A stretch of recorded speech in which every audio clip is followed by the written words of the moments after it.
Voilà, on est aujourd'hui le jeudi 4 août et on est aussi le 4 Av.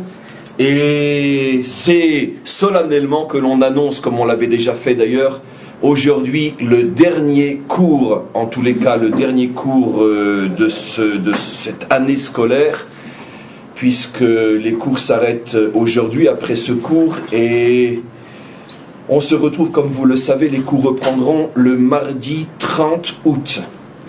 Et aujourd'hui le cours va être, comme son nom l'indique, un peu plus court. On va arrêter le cours aux alentours de 9h15 aujourd'hui, donc ceux qui nous écoutent de l'extérieur, qu'ils ne soient pas étonnés que le cours soit plus court aujourd'hui. Et on va aujourd'hui conclure cette étude que je pense assez extraordinaire.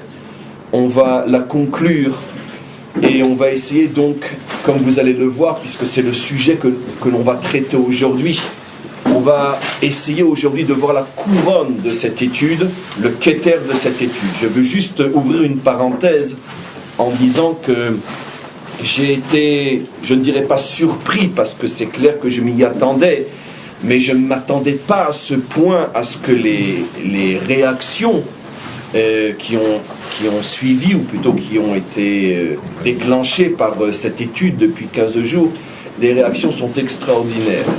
Des milliers de personnes ont découvert le rabbi sous un autre angle, parce que comme je l'ai dit hier, il n'y a pas un juif sur terre qui n'a pas connu le rabbi, qui n'a pas entendu parler de l'œuvre du rabbi, mais 99,9% de tous ces juifs qui connaissaient le rabbi l'ont connu surtout, on pourrait dire, comme je l'ai dit hier, dans sa dimension d'homme d'action qui a agi et transformé sa génération sur le terrain. Mais très rares, très très rares sont ceux qui l'ont connu aussi comme l'un des plus grands géants de la Torah de ces nombreuses dernières générations. Et donc cette étude qui dure et qui se termine aujourd'hui, qui dure depuis 15 jours, a permis à des milliers de juifs et voire même de non-juifs dans le monde de se rendre compte que il y a toujours, puisque les œuvres sont là, les livres sont là, les écrits sont là, les enseignements même oraux sont là, enregistrés, qu'il y a véritablement une source intéressable d'enseignements qui, dans l'esprit du cours d'hier, sont encore en avance sur notre demain. En tous les cas, on va terminer, et le cours est aujourd'hui. Cette personne a donc un grand mérite, puisque elle termine le cycle d'études d'un an. Le cours est pour l'élévation de l'âme de Mimoun ben Esther ve Yitzhak. Et pour la Refoua Shelema de Odelia, Rachel, Bat Miriam. Et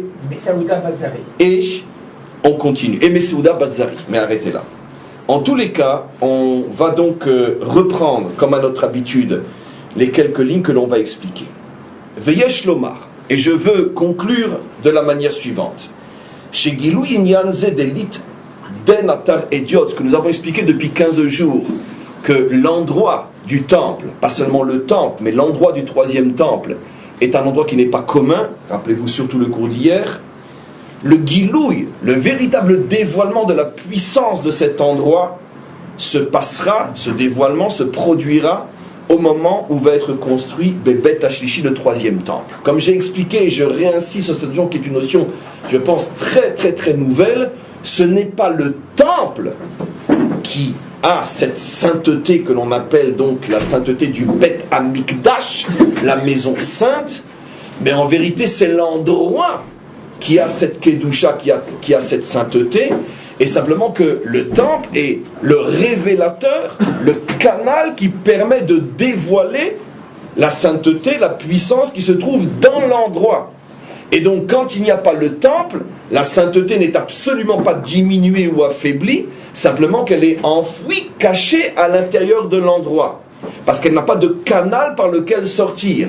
Et le temple a l'effet canal qui permet donc la diffusion, d'abord dans le Saint des Saints, à l'endroit où Jacob avait posé sa tête, rappelez-vous le cours d'hier, l'endroit qui soutient l'arche, et après, de cet endroit-là, ce rayonnement se propage dans le temple lui-même, dans la maison, après du temple dans l'enceinte du temple, et après de l'enceinte du temple dans Jérusalem, et de Jérusalem dans tout Israël, et plus encore. En tous les cas, le véritable dévoilement de cette puissance-là, c'est uniquement grâce au canal réalisé par le troisième temple. Vaïnia, nous allons regarder le chidouche incroyable qu'il va dire. Et pourquoi le troisième plus que les deux premiers? C'est-à-dire, pourquoi? On le sait déjà, parce que les deux premiers n'étaient pas si grands que ça, puisqu'ils ont été détruits. Les deux premiers n'ont pas empêché la destruction et l'exil. Donc, c'est la raison pour laquelle ils ne sont pas aussi grands que le troisième, qui est le temple éternel de la délivrance, et qui ne sera jamais détruit. Mais la question du rabbi, c'est pourquoi plus en profondeur encore? Parce que ça, c'est ce qu'on vient de dire. C'est la conséquence, c'est le comment. Mais le rabbi cherche le pourquoi. Le rabbi est un maître de chassidout. La chassidout cherche le pourquoi, non le comment. Et donc il explique. Regardez le chidouche qu'il va dire. Des bêtes rishon et sheni, parce que les deux premiers temples, Em bedalet otiot deshem avaye, n'étaient qu'au niveau des 4 lettres du nom divin. Chez Romzim Alesser Sfirot, qui font allusion aux 10 attributs divins. Le Bet Rishon, à l'intérieur des 4 lettres du nom divin, ou plutôt appartient au premier et du nom divin, c'est-à-dire que le premier et du nom divin fait allusion au premier temple, et le premier et du nom divin, comme on le sait, est au niveau de la Bina. Je vais expliquer tout ça, c'est mon travail. Ou Bet Sheni, tandis que le Bet Sheni, par quelle lettre du nom divin il est représenté? Hetita'a, par le dernier He, Malchut, qui est par rapport à l'attribut de la royauté. Par contre, ou Bet Shlishi, tandis que le troisième temple, ou Keter, l'attribut qui lui correspond, c'est Keter, la couronne, et on sait très bien que Keter se trouve où? Dans les lettres du nom divin.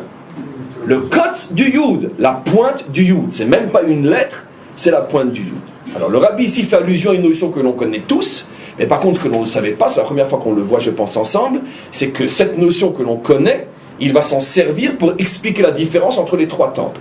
Et il dit la chose suivante. On sait tous que les maîtres de la Kabbalah ont décomposé le nom divin de 4 lettres en 5. 4 lettres, mais 5 parties. Pourquoi? Parce que la première lettre, le Yud, c'est 2 parties. Le corps du Yud et la pointe du Yud, qu'on appelle le Kotz du Yud. Il y a bien sûr une allusion extraordinaire dans ce nom, Kotz, parce que le mot Kotz, on le prononce Kotz, mais il est écrit Ketz, qui fait aussi allusion à la délivrance. Ce qui veut dire que cette partie-là fait allusion au dévoilement divin le plus haut, qui est associé au Ketz Ayamin, à la délivrance finale, puisque dans les prophètes, la délivrance finale est souvent appelée Ketz. Et donc, dans le nom divin, cela correspond au dévoilement le plus haut du nom divin, qui est tellement haut qu'on ne peut pas le représenter aujourd'hui par une lettre, parce que qui dit lettre dit que tu appréhendes la chose. Une lettre, tu la connais, tu peux la prononcer, tu peux l'utiliser, mais un morceau de lettre, une pointe de lettre, c'est quelque chose qu'on ne peut pas véhiculer, manipuler, s'en servir pour former un mot, une phrase et un texte. Et la raison pour laquelle la délivrance finale est représentée par le Kotz du Yud, c'est comme pour nous montrer que la délivrance finale appartient à une dimension qui est encore complètement au-dessus de nous, au point qu'il n'y a pas encore de lettres pour la représenter. On ne peut pas encore en parler, parce que qui dit lettre dit langage. Et donc quelque chose de très très haut. La raison pour laquelle on l'appelle aussi ce Ketz Kotz, Kotz qui veut dire épine, c'est pour nous montrer aussi que c'est précisément dans ces temps de la délivrance finale que les épines vont être les plus piquantes. Ça veut dire que les nations vont essayer de nous porter leur dernier coup. Et ça fait allusion à une notion de Kabbalah très connue. Les premiers mots du Zohar sont Kashoshana ben Achochin, que le peuple juif ressemble à une rose au milieu des ronces, au milieu des épines. Et ces épines, dit le Zohar, ce sont tous ceux qui, dans l'histoire, essayent de détruire la rose. Et donc c'est la raison pour laquelle, c'est précisément au moment où on parle du ketz, de la délivrance finale, qu'on fait aussi allusion au kotz, à l'épine, comme pour dire qu'il faut s'attendre précisément en fin d'histoire aux attaques les plus douloureuses. Par exemple, bien sûr, la Shoah comme on le sait. Et donc en tous les cas, qu'est-ce qu'explique le Rabbi? Les 4 premières lettres qui font donc forcément allusion à un niveau du divin appréhendable par l'homme, puisqu'on c'est une lettre que l'on peut prononcer, donc une notion dont on peut parler, les 4 lettres du nom divin font allusion au niveau spirituel des 2 premiers temples. Mais, à l'intérieur des noms divins, du nom divin, plus précisément les 2 hé du nom divin, puisque comment s'écrit le nom divin? Yud, hé, et après un vav et un hé. Vous remarquerez qu'en vérité, le nom divin, c'est en vérité 2 sortes de lettres, He et Yud. Parce que le Yud et le Vav, le Rabbi le dit ici, mais je ne l'ai pas lu, le Yud et le Vav, c'est pratiquement la même lettre. Puisque qu'est-ce que c'est un Vav? C'est un Yud qui descend jusqu'en bas. C'est vraiment un Yud qui descend jusqu'en bas. Quelle est la différence entre Yud et Vav? C'est que le Yud représente une lumière qui est encore très haute, alors que le Vav représente la capacité de faire descendre cette même lumière vers le bas. Ce qui veut dire que dans le nom divin, il y a 2 notions. Une notion de lumière qui est en haut ou qui descend. Et il y a aussi le Hé, 2 Hé. Et le Hé représente quoi? Dit le Rabbi, le Hé représente les 2 temples. C'est-à-dire, le premier Hé est placé tout de suite après le Yud. Ce qui veut dire que dans le premier temple brillait une lumière qui était très très très très haute. C'est pour ça que la lettre est une lettre qui est en haut. Tandis que dans le deuxième temple brillait une lumière qui descendait déjà plus bas.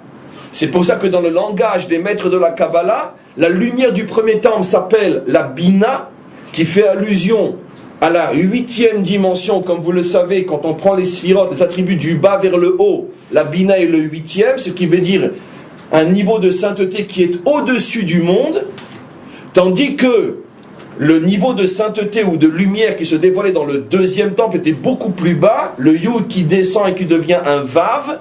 Et c'est la raison pour laquelle, comme on le sait, la sainteté du deuxième temple était beaucoup moins importante que la sainteté du premier.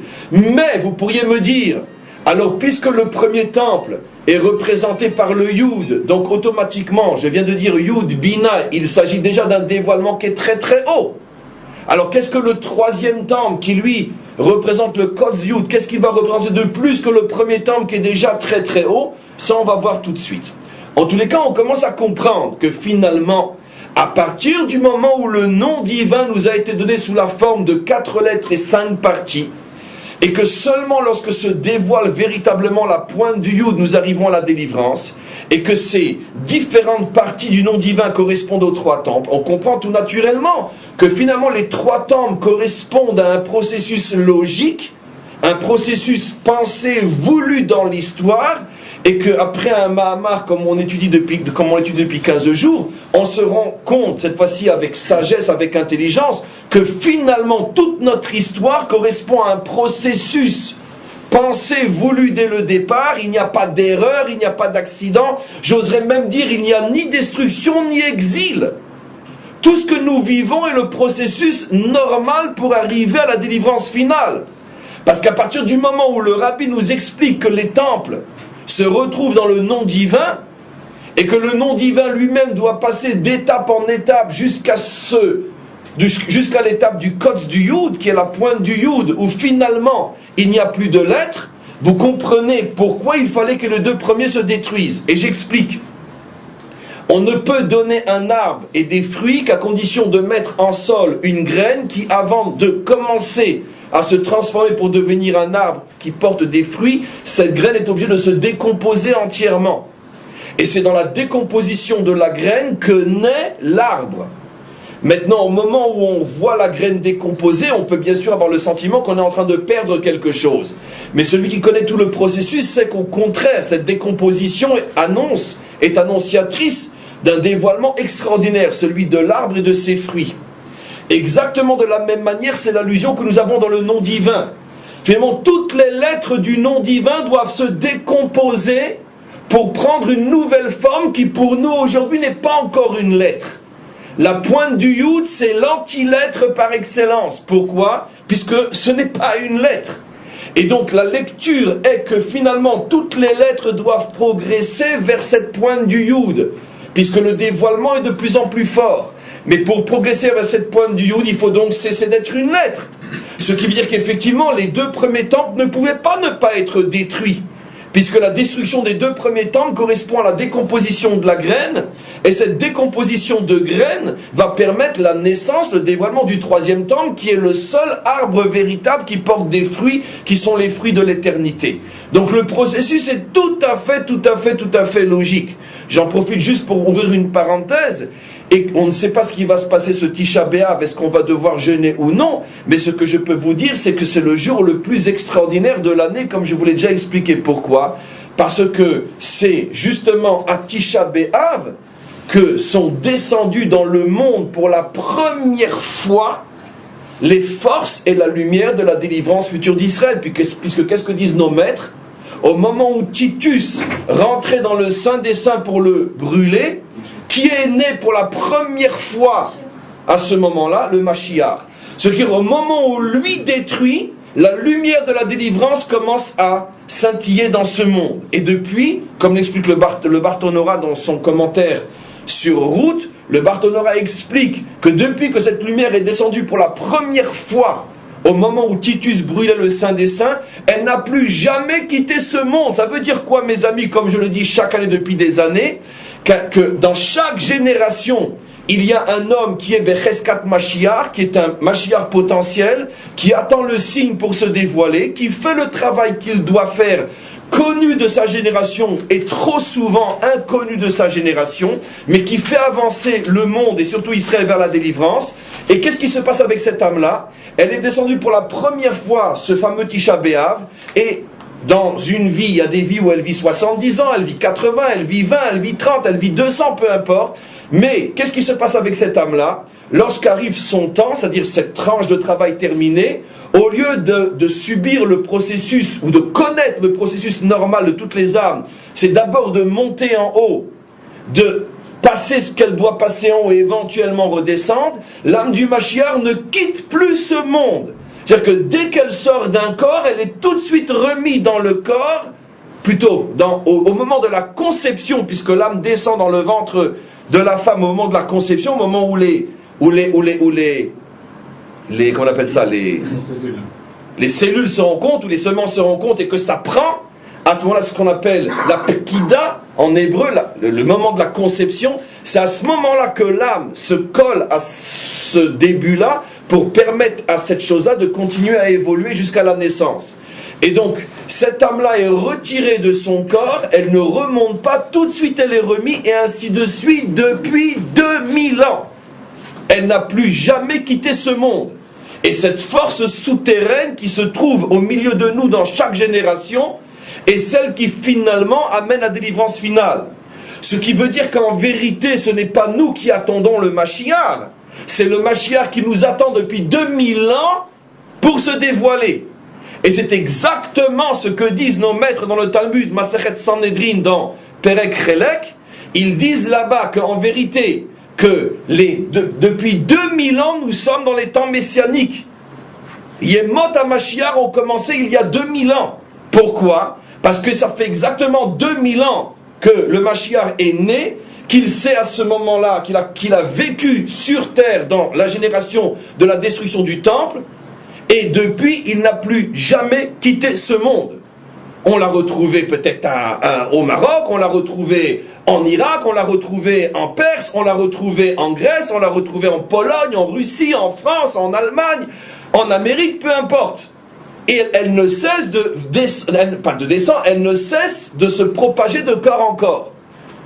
Donc, le Rabbi explique dans un autre Mahamar qu'en vérité, ça c'est pas de moi bien sûr, que Tisha B'Av, c'est le Yom Huledet du Mashiach.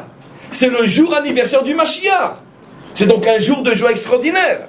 Et si vous posez la question, dit-il, en quoi ça nous concerne, son Yom Huledet, il explique dans la mesure où le Mashiach est une Neshama Klalit, une Neshama globale, comme on le dit au sujet de Moshe Rabbeinu, c'est-à-dire que son âme contient toutes les étincelles des âmes d'Israël, son Yom Huledet est notre Yom Huledet. Ce qui veut dire que sa joie est notre joie, sa fête est notre fête. Et comme nous savons qu'il est né à Mincha de Tisha B'Av, c'est la raison pour laquelle, au niveau des lois de Tisha B'Av, dès qu'on passe Mincha, on commence à alléger la tristesse du jour, on remet les tfilines, on met le talit, on peut à nouveau s'asseoir sur une chaise, on n'est pas obligé de s'asseoir par terre, etc. Et l'atmosphère commence déjà à se transformer de plus en plus joyeuse ou de moins en moins lourde, parce que justement le Mashiach est né. Et donc automatiquement il apporte avec lui les forces de la délivrance. On continue encore un petit peu. Regardez maintenant ce qu'il va dire. Ve'ine, et sache, Be'eser Sfirot, que dans les 10 attributs représentés par les 4 premières lettres, Agilouy ve'aelem shebaem orot ve'kelim em shnei inyanim. Il explique la chose suivante. Et quelle est la différence fondamentale entre les 10 attributs représentés par les 4 premières lettres et représentant les 2 temples, et le Kotz du Yud, qui n'est plus une lettre, mais qui représente forcément un attribut, et lequel, et qui représente aussi le 3e temple et la délivrance finale? Quelle est la différence entre ces 2 types de dévoilement, le 3e et les 2 premiers?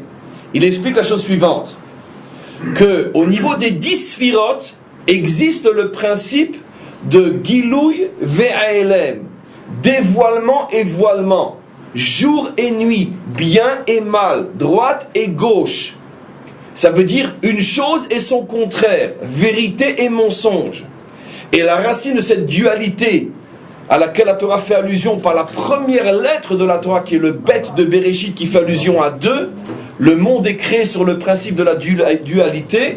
Ça veut dire qu'à chaque fois que tu trouves une chose, tu as forcément quelque part son contraire. C'est la raison pour laquelle, d'une autre manière je le dirais, le Tanya commence en disant que si un homme est adulé par toute la terre, c'est la preuve que c'est un mécréant. Pourquoi? Parce que c'est absolument impossible que dans ce monde un homme fasse l'unanimité. Et donc automatiquement, s'il n'a pas en face de lui quelqu'un qui le contredit, c'est forcément un charlatan, c'est absolument impossible. Ne me dites pas le Mashiach, parce que justement c'est ce qu'on va voir, le Mashiach appartient à une autre dimension, la dimension du Kotz du Yud. Mais même lui, avant de l'atteindre, va devoir passer par des milchamot, par des guerres. Pas forcément, je parle de tanks, mais des contradictions, des attaques et des critiques inimaginables, jusqu'à ce qu'il arrive à lever la tête et à dévoiler ce qu'on va voir maintenant qu'on appelle le Keter. Donc pour l'instant j'explique. Le Rabbi dit que la différence fondamentale entre les 10 premières sphirotes représentées par les 4 lettres et la 11e, qui est bien sûr, vous le savez, le Keter représenté par la pointe, la différence c'est que les 10 premières sont dans l'aspect jour et nuit, dont la racine est Or et Kéli. Vous savez que les attributs divins se présentent dans le langage codé des maîtres d'Israël sous la forme de Or et Kéli, mot à mot, lumière et réceptacle. Mais Or et Kéli signifie qu'en vérité que la lumière est contenue, mais aussi dissimulée à l'intérieur de son réceptacle, comme l'âme dans le corps. Ce qui veut dire qu'automatiquement, on est toujours dans cette dualité de dévoilement et voile. Parce que le dévoilement est par rapport à la lumière, mais le voile est par rapport au Kéli. Ça veut dire que les 10 premières sphirotes n'existent que selon le principe de Or et Kéli. Là où il y a lumière, il y a aussi voile de lumière.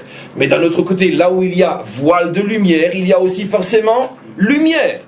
Comme on le sait, selon le proverbe connu du Talmud, il n'y a pas de jour sans nuit, mais il n'y a pas non plus de nuit sans jour. C'est-à-dire, si tu es aujourd'hui dans un temps jour, attends-toi, ne sois pas naïf. Attends-toi aussi à connaître peut-être un temps nuit. Mais si tu es dans un temps nuit, ne te décourage pas et ne te désespère pas, car la nuit suppose forcément que viendra aussi un jour. C'est le cycle, on pourrait dire, permanent de la réalité. Ce cycle permanent de la réalité s'enracine dans cette notion au niveau des attributs divins qui est Or et Kli. Mais ce principe-là n'existe qu'au niveau des 10 sphirotes. Mais, regardez maintenant ce qu'il dit, tandis que Mashe Enken, mais par contre,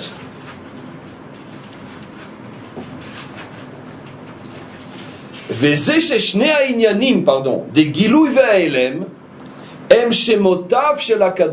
mais sache dit-il, que ce principe de la dualité, lumière, voile de lumière, jour, nuit, bien, mal, n'existe qu'au niveau des rayonnements de Dieu, mais pas au niveau de Dieu lui-même. Par contre, Akadosh Baruch Hu Shelema la Mishnehem, mais Dieu lui-même dans son essence est au-dessus à la fois et de la lumière et de son voile. Dieu est au-dessus et du or et du keli. Et ça correspond à quoi? Je vais expliquer bien sûr tout de suite.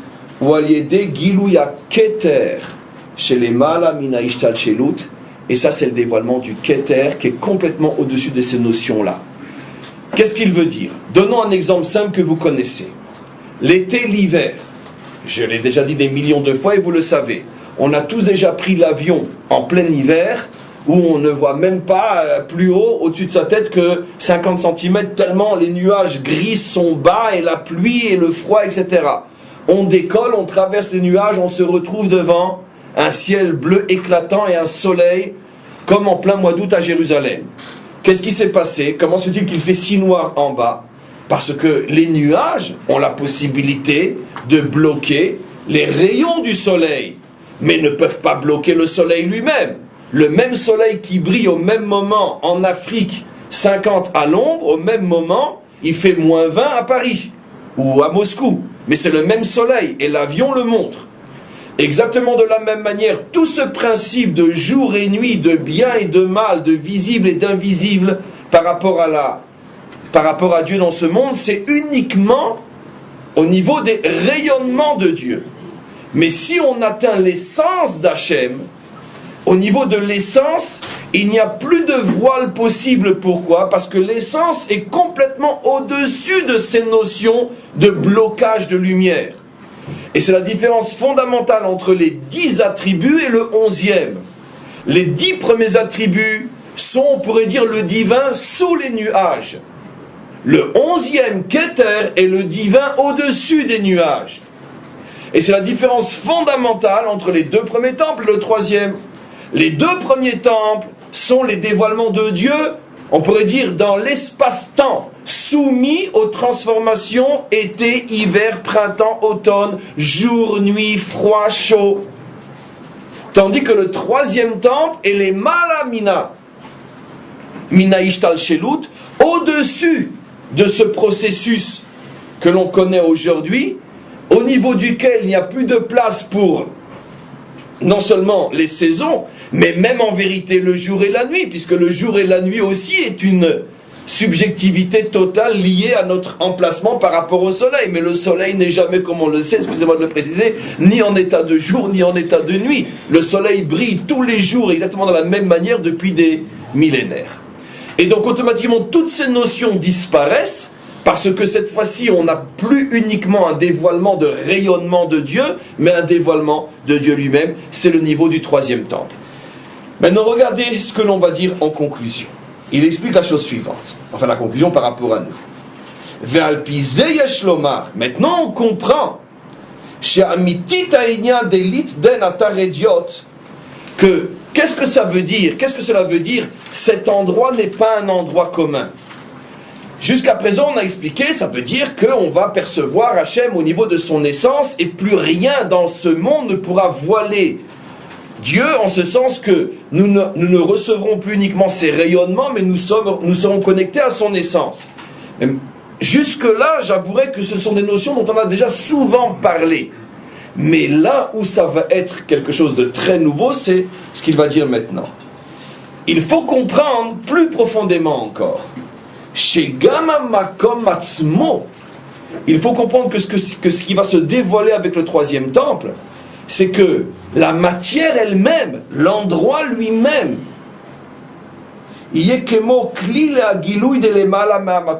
que je vous ai dit hier qu'on va en parler, ça veut dire que tous les dévoilements qui vont se produire au moment de la délivrance finale dans le 3e temple ne sont possibles précisément que grâce à l'influence et à l'action de la matière.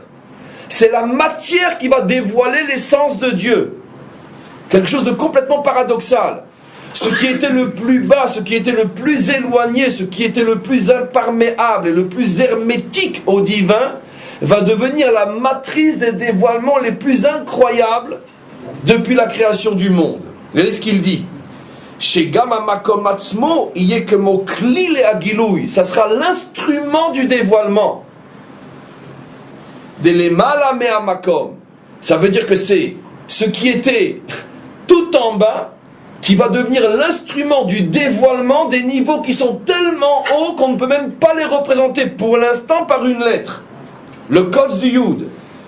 Mais à Makom Yé Begilouy Betashlishi. Et comme je l'ai dit déjà des dizaines de fois, mais le rabbi ici insiste, qu'on ne se trompe pas. Ce n'est pas le troisième temple qui apporte la délivrance, mais c'est l'endroit du troisième temple qui apporte la délivrance. Simplement que le troisième temple est le premier et le seul des trois qui va dévoiler tout ce qui était caché dans le troisième temple.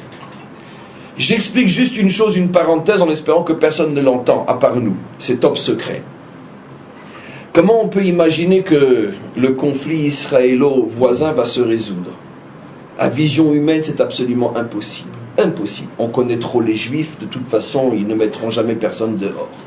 Ils seront prêts à perdre les 2 tiers du pays plutôt que de toucher à un de leurs voisins. Et nos ennemis le savent, et c'est pour ça qu'ils continuent à demander, en se disant qu'un jour, ils n'auront plus qu'une barque à nous offrir pour nous couler en mer.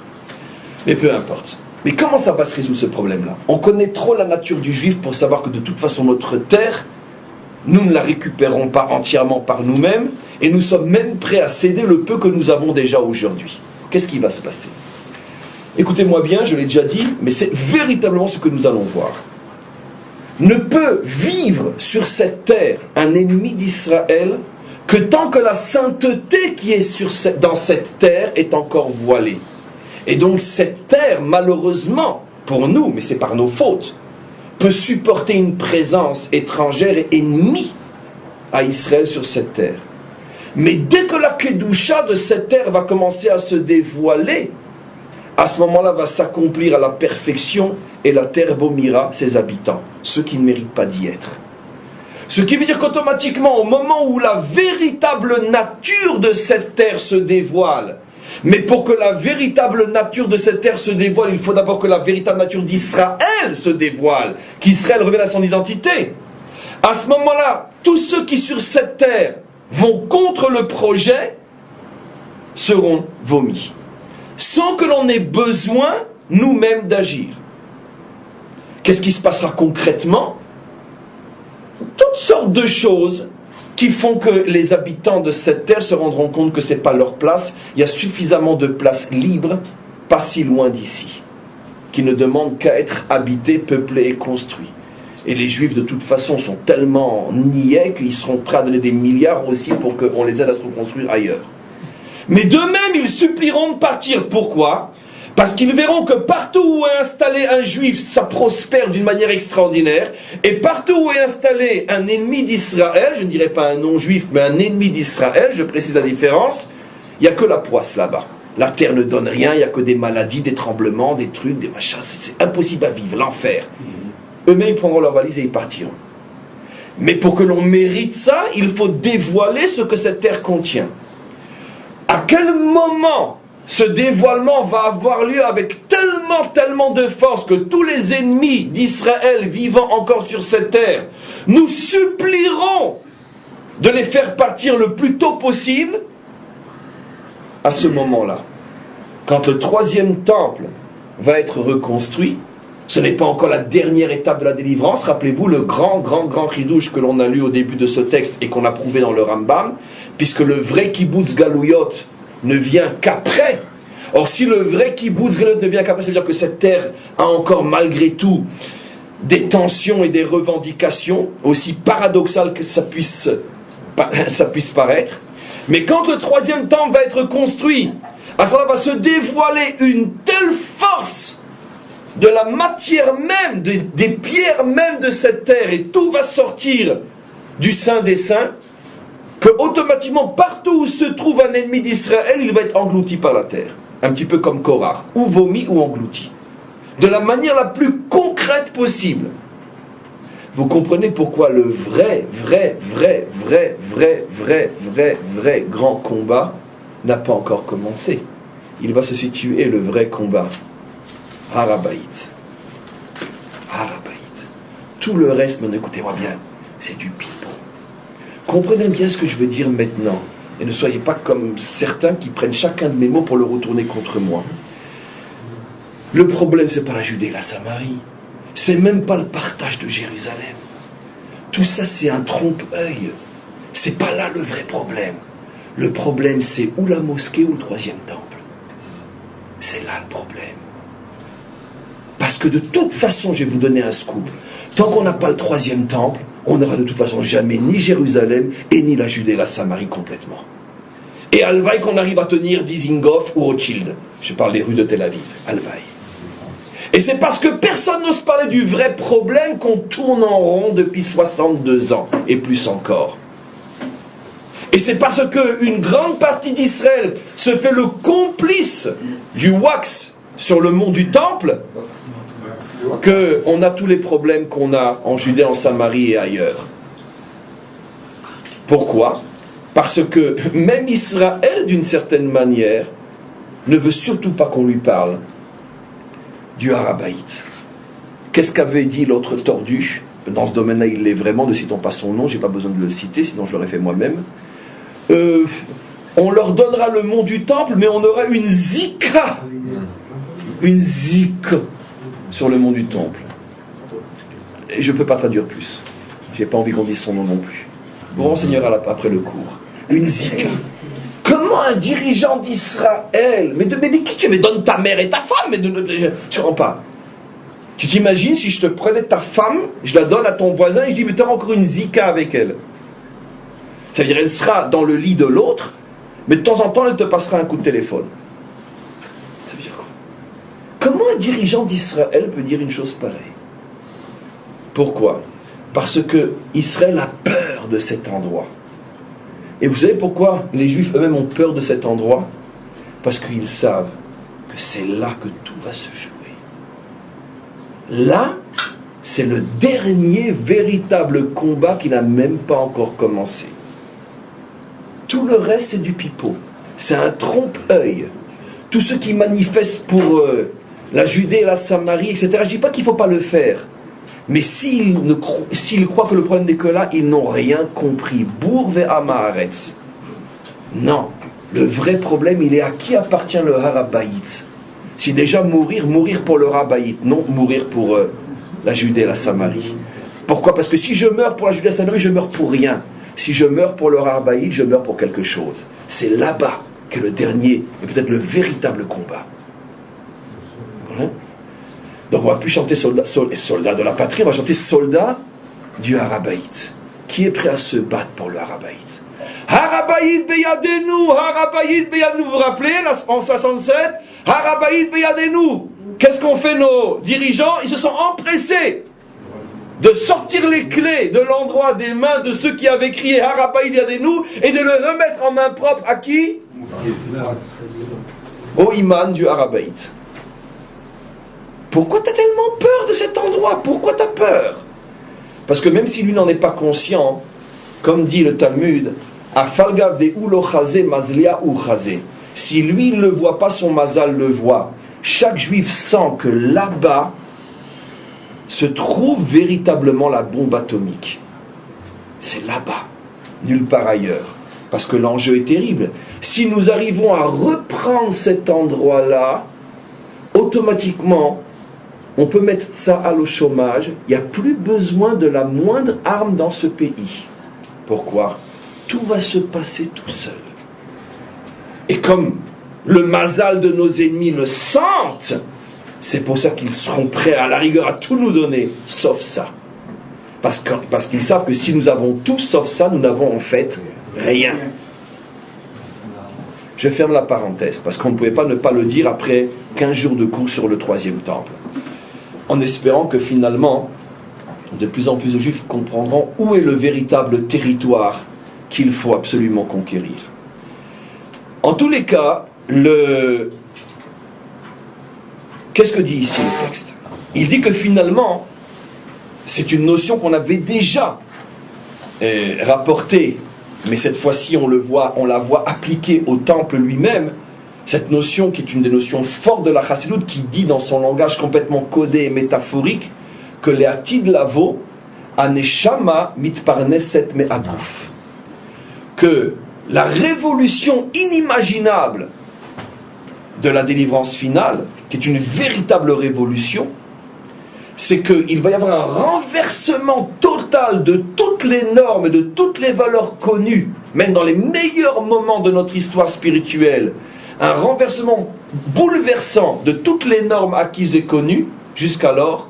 C'est que jusqu'alors, notre travail était de faire briller l'âme sur le corps, de faire briller l'esprit sur la matière, de faire briller Dieu sur ce monde, de faire briller la Torah sur les forces animales de ce monde, afin de, on pourrait dire, de conquérir, d'éduquer, dresser, transformer, peu importe, l'animalité et la matérialité de ce monde.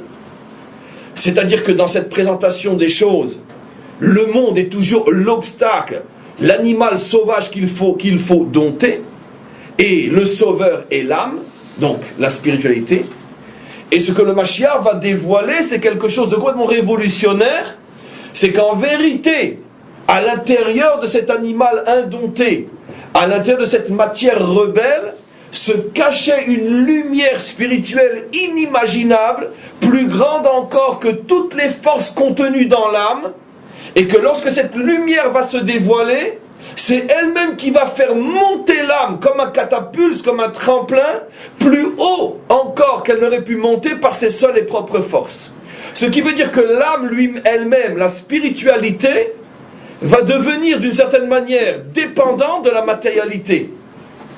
Dit d'une manière encore beaucoup plus claire, la sainteté contenue dans ce monde se trouve essentiellement dans l'atome, comme quelque chose qui est extrêmement contracté, l'atome de ce monde qui est l'endroit précis où Yaakov a posé sa tête. L'endroit où sera posée l'arche sainte pour l'éternité dans le troisième temple.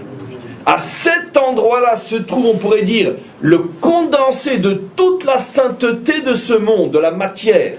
C'est pour ça que cette terre s'appelle Eretz HaKodesh, la terre sainte. Et donc, qu'est-ce qui va se passer? Le troisième temple va dévoiler cette force-là, et une fois que cette force-là va se dévoiler, elle va se répandre dans le monde entier. Et une fois que cette force-là dévoilée se répandra dans le monde entier, à ce moment-là, cette force va dévoiler des niveaux du divin que l'âme n'aurait jamais pu atteindre sans passer par la matière. Et quelle est la différence? La différence, on l'a déjà compris et on termine le cours, c'est que l'âme ne peut dévoiler, même dans ses niveaux les plus hauts, que les rayonnements de Dieu, mais jamais son essence, alors que la matière, et c'est ça le paradoxe fou dont on peut parler aujourd'hui, mais ce que je dis en vérité est représenté par la pointe du Yud, ça veut dire je le dis mais personne ne comprend ce que je dis, et je vous assure moi-même le premier, c'est pour ça que c'est une pointe de Yud, c'est même pas une lettre, mais ce que la matière va révéler, c'est l'essence même du divin. Et quand la matière va révéler l'essence même du divin, à ce moment-là on rentre dans une nouvelle dimension, jamais connue jusqu'alors, qui est la dimension du troisième temple, qui est la dimension de l'éternité. Pourquoi on rentre? Tout ce que je dis maintenant sont des textes, mais je ne peux plus le lire, c'est la fin du Mahamar. Le Rabbi explique que pourquoi précisément quand se passe ce dévoilement on rentre dans l'éternité, parce que tout ce qui fait qu'on a constamment été de jour en nuit, de haut en bas, et de construction en destruction et de montée en chute, c'est justement parce que la matière n'avait pas encore révélé son secret. Et donc comme on était toujours en état de tension et de combat entre l'âme et le corps, et combien de temps on peut soumettre un ennemi? Combien de temps on peut soumettre un ennemi? Tôt ou tard il relève la tête. Et donc tu ne peux pas vivre dans cet état en permanence. C'est forcément voué à l'échec. C'est pour ça que la seule possibilité pour avoir véritablement la paix avec ton ennemi, c'est de transformer en ami.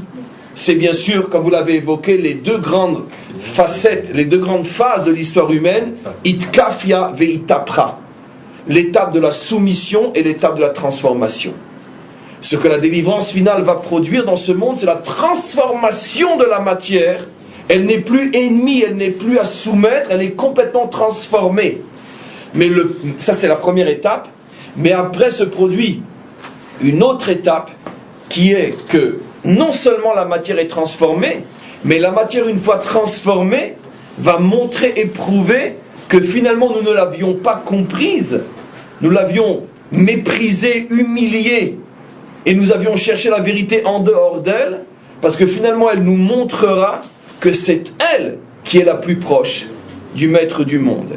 Et c'est ça, le véritable sens de Hachem Echad, que Dieu est un, que finalement l'humanité tout entière, pas seulement Israël bien sûr, puisqu'on parle de la délivrance finale, que l'humanité tout entière se rendra compte que véritablement tout est un, en ce sens que rien n'avait échappé à son contrôle, et là où on le croyait absent, c'est précisément là qu'il était plus présent que nulle part ailleurs. Amen, Vechaïn Yirason. On arrête donc ce cycle d'études pour cette année, et Bezrat Hashem, on reprendra donc le 30 mai, le 30 août, simplement que, comme je voulais annoncer,